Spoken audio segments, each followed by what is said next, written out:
Food crisis அப்படிங்கிறத நம்ம கேள்விப்பட்டிருப்போம். நிறைய நேரங்களில் இந்த ஃபுட் கிரைசிஸ் சில நாடுகளில் வந்துட்டுருக்கு அப்படிங்கிற அந்த செய்தி எல்லாமே பார்க்கும்போது கொஞ்சம் பகீர் தான் இருக்கும். ஆனால் யூரோப் முழுவதுமாக ஃபுட் கிரைசிஸ் அப்படிங்கிறது வந்துட்டுருக்குப்பா, கொஞ்சம் உஷாராக இருந்துக்கோங்க அப்படிங்கிற தகவல் வெளியிடப்பட்டிருக்கிறது. யூரோப்பில் மட்டும் கிடையாதுங்க, ஐரோப்பிய ஒன்றிய நாடுகளை சார்ந்திருக்கக்கூடிய நாடுகள்லையும் இதே மாதிரி ஃபுட் கிரைசிஸ் வந்துடலாம் அப்படின்னு சொல்லப்பட்டிருக்கு. ஃபுட் கிரைசிஸ் பொதுவாக எப்படி வரும்? யுத்தம் காரணமாக ஃபுட் கிரைசிஸ் வரும். அதற்கு நமக்கு தெரிந்த உதாரணம் காசா தான். அந்த இடத்துல ஃபுட் கிரைசிஸ் வந்துருச்சு. அங்கே இருக்கக்கூடிய மக்களால் சாப்பிட முடியல, அங்கே சாப்பாடு எதுவுமே இல்லை. அமெரிக்கா அவங்களுக்கு ஏர்ட்ராப் சாப்பாடை பேராசூட் வழியாக கீழே போட்டுட்ருக்காங்க அப்படிங்கிற தகவல் எல்லாமே வெளிவந்தது.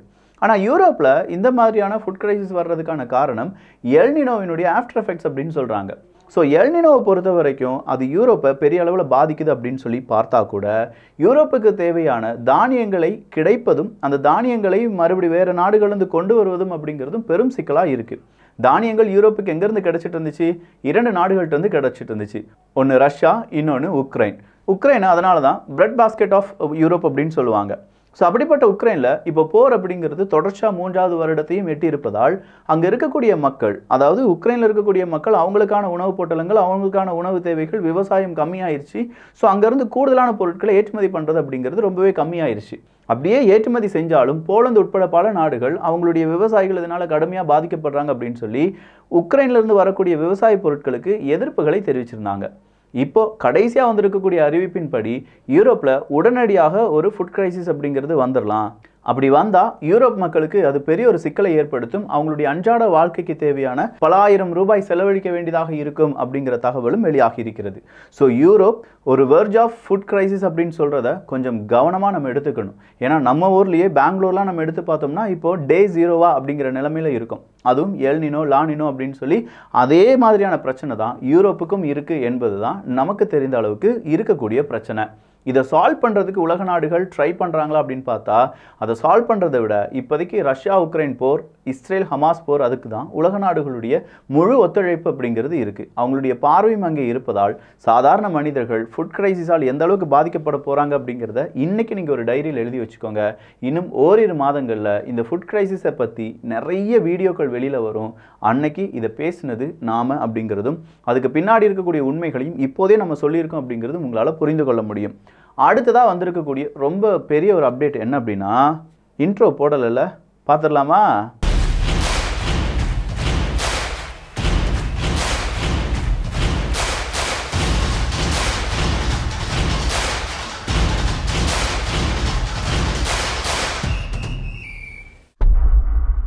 அடுத்த வந்திருக்கக்கூடிய பெரிய அப்டேட் என்ன அப்படின்னு பார்த்தீங்கன்னா, ஃப்ரான்ஸ் தான்.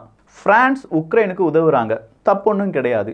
ஆனால் ஃப்ரான்ஸ்லேயே 1008 பிரச்சனை இருக்கும்போது நீ உக்ரைனுக்கு உதவுறதுல கொஞ்சமாக யோசிச்சு செய்ப்பா அப்படின்னு சொல்லி ரஷ்யா ஒரு வார்த்தையை சொல்லிட்டாங்க. அதுவும் இல்லாமல் ஃப்ரான்ஸ் ஒரு ரெட் லைன் இருக்குது, அந்த ரெட் லைனை தாண்டி நீ வந்துட்டா மேலேயும் நாங்கள் என்ன செய்ய வேண்டியதாக இருக்கும், ஒருவேளை தாக்குதல் நடத்தப்பட வேண்டியதாக இருக்கும், தேவைன்னா அணு ஆயுதத்தை கூட யூஸ் பண்ண நாங்கள் பயப்பட மாட்டோம் அப்படின்னு சொல்லி ரஷ்யா சொல்லிட்டாங்க. ஃப்ரான்ஸ் மேக்ரோன் அவர்கள் இதை கையில் பிடிச்சிட்டார். அப்படி கையில் பிடிச்சது மட்டும் இல்லாமல் ஒரு பெரிய அறிவிப்பை கொடுத்திருந்தார். எங்களுக்கு ரெட் லைன் என்ன, நாங்கள் எதை தாண்டி போகணும், எங்கே வர இருக்கணும், எங்களுக்கான எல்லை எது அப்படிங்கிறத வரையறுப்பதற்கு ரஷ்யாலாம் ஒரு நாடே கிடையாது. எங்களுக்கு என்ன மாதிரியான உதவிகள் உக்ரைனுக்கு செய்யணும்னு தோணுதோ அந்த உதவிகளை நாங்கள் செய்வோம், எங்களுக்கு என்ன நினைக்கிறோமோ அதை நாங்கள் செஞ்சே முடிப்போம் அப்படின்னு சொல்லி ரஷ்யாவுக்கு எதிரான கருத்துக்களை பதிவு பண்ணாங்க. ரஷ்யாவுக்கு எதிரான கருத்துக்களை மட்டும்தான் பதிவு பண்ணாங்களா அப்படின்னு பார்த்தா கிடையாது. அடுத்ததாக அரபுலக நாடுகளிடம் நாங்கள் கொடுத்த வெப்பன்ஸ்லாம் திரும்ப தாங்க, எங்களுக்கு அந்த வெப்பன்ஸ் தேவைப்படுது, உக்ரைனுக்கு அந்த வெப்பன்ஸை நாங்கள் கொடுக்க போகிறோம் அப்படின்னு சொல்லி வெப்பன்ஸையும் ரீகால் பண்ணாங்க. அது இல்லாமல் அங்கே இருக்கக்கூடிய ரொம்ப முக்கியமான டேங்குகள் உக்ரைனுக்கு கொடுக்கப்படும் என்கிற அறிவிப்பும் வந்திருந்தது. அது கூடவே மேக்ரோன் படைகளும் தயாராகி வருவதாக செய்திகள் வெளியாகின்றன. ஸோ நாட்டோ நாடுகளில் முதல் நாடாக ஃப்ரான்ஸ் என்ன செய்வாங்க, ஒருவேளை ரஷ்யாவை எதிர்ப்பதற்கான வாய்ப்புகள் இருக்குது.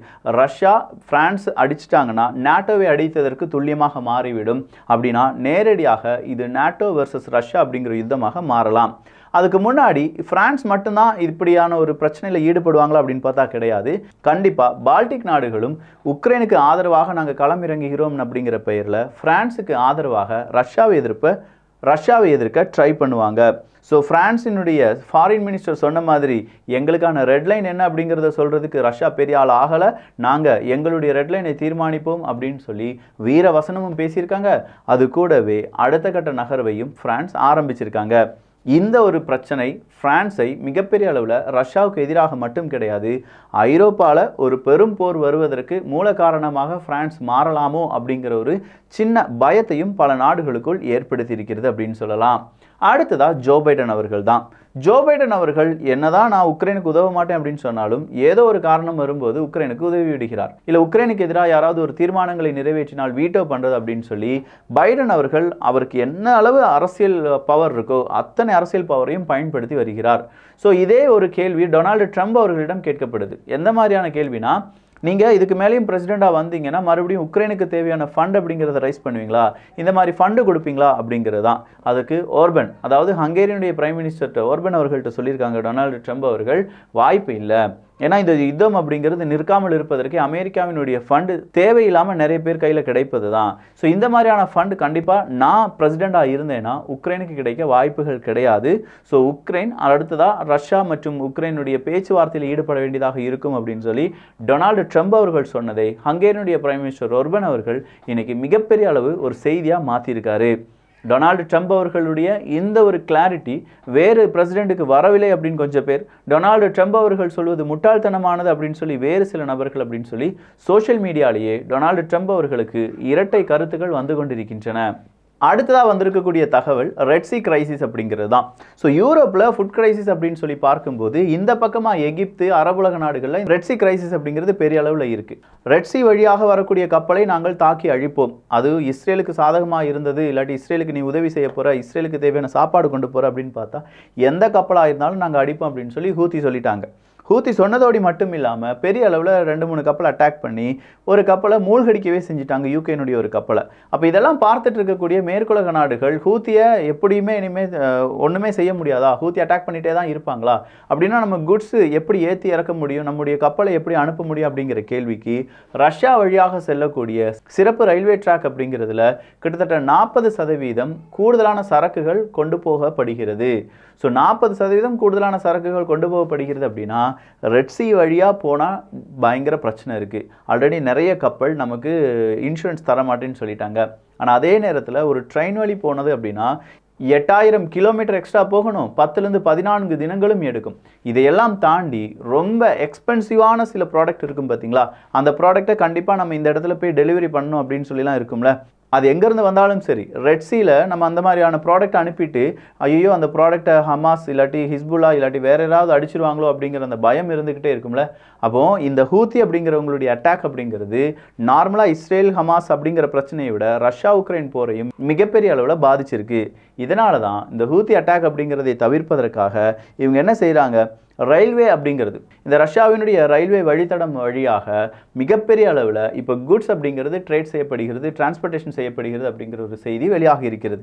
ஸோ யாருடைய உதவியில் இப்போ குட்ஸ் அப்படிங்கிறத டிரான்ஸ்போர்ட்டேஷன் செஞ்சுட்டு இருக்காங்க, ரஷ்யாவினுடைய உதவியுடன். ஆனால் இதே நேரம் நேட்டோ நாடுகளும் இல்லாட்டி நேட்டோவினுடைய நட்பு நாடுகளும் அடுத்ததாக ஒரு கேள்வி கேட்குறாங்க, இந்த டிரான்ஸ்போர்ட்டேஷன் ஏஷியா டு யூரோப் அப்படிங்கிறது ரஷ்யா வழி மட்டும்தான் செய்ய முடியுமா, வேறு எந்த நாடு வழியும் செய்ய முடியாதா அப்படிங்கிற கேள்வியும் அதற்கான விளக்கத்தையும் ஓரிரு தினங்களில் தர வேண்டும் என்கிற ஒரு கோரிக்கையும் வைத்திருக்கிறார்கள்.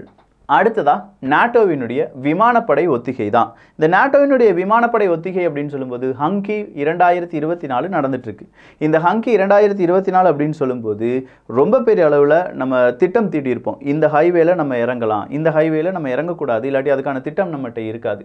ஸோ பிளான்ட் அண்ட் அன்பிளான்டு இந்த மாதிரியான ஃபைட்டர் ஜெட்டை ஒரு ஹைவேலேருந்து உயர்த்துவது, அந்த ஹைவேக்கு கீழே வந்து ஒரு ஃபாரஸ்ட்டுக்குள்ளே மறைத்து வைப்பது, அப்படி மறைத்து வைக்கப்படும் போது அதுக்கு மேலே ஒரு துணியை விரிப்பது, அப்படி துணியை விரித்தால் பல எதிரி ராடார்லேருந்து அந்த விமானம் தப்பித்து விடும் அப்படிங்கிற புதிய மேனுவரிங்லேருந்து புதிய டெக்னாலஜி வர இந்த நாட்டோவினுடைய ஏவியேஷன் அப்படிங்கிறவங்க செய்து பார்த்திருக்கிறார்கள். ஸோ அரசாங்கம் இந்த நாட்டோவினுடைய இந்த ஒரு நட்பு நாடுகளை ஒன்றிணைத்து அவர்கள் வழியாக கிடைக்கக்கூடிய ஃபண்டை இதே மாதிரி பிற நாடுகளை அழிப்பதற்காக பயன்படுத்துவதை விட தன் சொந்த நாட்டு மக்களுக்காக நல்லது செய்வதற்காக பயன்படுத்தப்பட்டால் நன்றாக இருக்கும் அப்படிங்கிற குரலும் இப்போது பெரிய அளவில் உயர்ந்து வருகிறது அப்படின்னு சொல்லலாம். அடுத்ததா FAB 1500 பாம்ஸ் தான். இந்த FAB 1500 அப்படிங்கிற பாம்பை இப்போ கூடுதலாக இது ஒரு கைடட் பாம்பு வகை அப்படின்னு சொல்லலாம். இப்போ கூடுதலாக யார் இதை பயன்படுத்த ஆரம்பிச்சிட்டாங்கன்னா ரஷ்யா. இந்த FAB 1500 அப்படிங்கிறது கிட்டத்தட்ட 600 கிலோகிராம் வெடிப்பொருள், அது வந்து என்ன சொல்லுவாங்க பேலோடுன்னு சொல்லுவோம்ல, பேலோடு மட்டுமே 600 கிலோகிராமாக இருக்கும். அதனுடைய ரேஞ்ச் கிட்டத்தட்ட 70 கிலோமீட்டர் தள்ளி இருக்கும்போதே நம்ம என்ன செய்யலாம், இந்த FAB 1500 அப்படிங்கிற குண்டை வீசலாம். அப்படி வீசி அந்த குண்டு ஒரு இடத்துல விழுந்து அதில் நீங்கள் உயிர் பிழைத்து விட்டீர்கள் என்றால் அது அதிசயம், அற்புதமாக இருக்கும் அப்படிங்கிற ஒரு கருத்தும் வெளியிடப்பட்டிருக்கிறது. ஸ்கின்னிலேருந்து எல்லாமே மிகப்பெரிய அளவில் பேர்ன் ஆயிரும் அப்படின்னு சொல்லியிருக்காங்க. ஆனாலும் FAB 1500 இப்போ கூடுதலாக ரஷ்யா பயன்படுத்தி வருவதாகவும் தகவல்கள் வெளியாகி இருக்கின்றன. ஸோ ரொம்ப முக்கியமான அப்டேட் உங்கள் முன்னாடி கொண்டு வந்திருக்கேன். இதே மாதிரி இன்னும் நிறைய அப்டேட்டுக்கு நீங்கள் செய்ய வேண்டியது வியூகம், தமிழ் வியூகம் அப்படிங்கிற நம்ம சேனலை சப்ஸ்கிரைப் பண்ணிக்கோங்க. நல்லதை பகிர்ந்து நல்ல சமுதாயத்தை உருவாக்குவோம். நன்றி, வணக்கம்.